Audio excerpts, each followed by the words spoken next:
Қала әкімі Еркебұлан Баяхметовтың қатысуымен өткен атаулы жиында алғашқы болып сөз кезегін төтенше жағдайлар басқармасының маманы Біржан Әбілмәженов алды. Ол өз баяндамасында 2019 жылы су тасқыны мерзімінің өтуі бойынша ақпарат таратты. Прохождение паводкового периода на территории Степногорского региона можно разделить на две фазы. Степногорск аймағындағы су тасқыны мерзімін екі фазаға бөлуге болады.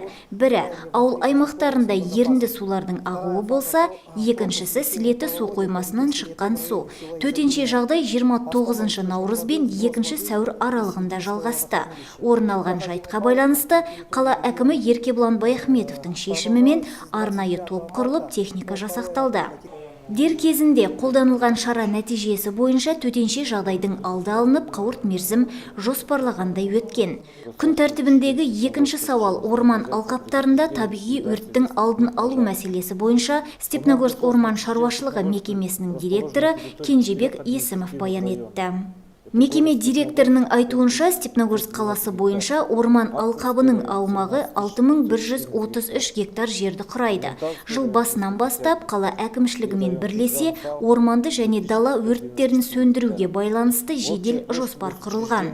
Ағымдағы жылдың осы уақытына шейін барлығы 80 рейдтік жұмыстар атқарылған. Азаматтық қорғау органдарының орманды және дала алқаптарында орын алатын өрт жағдайларына әзірлігі отырыста тыңдалған келесі мәселе болды.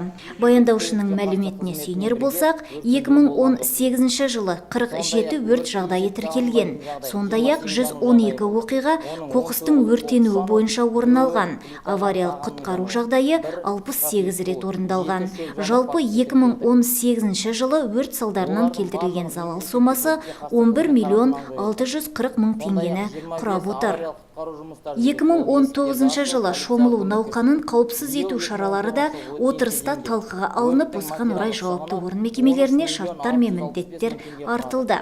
Төтенше жағдайлардың алдын алу бойынша өткен отырысты тәмамдаған қала басшысы жиында көтерілген сауалдардың орындалуын жіті назарға алып бақылайтынын тілге тиек етті.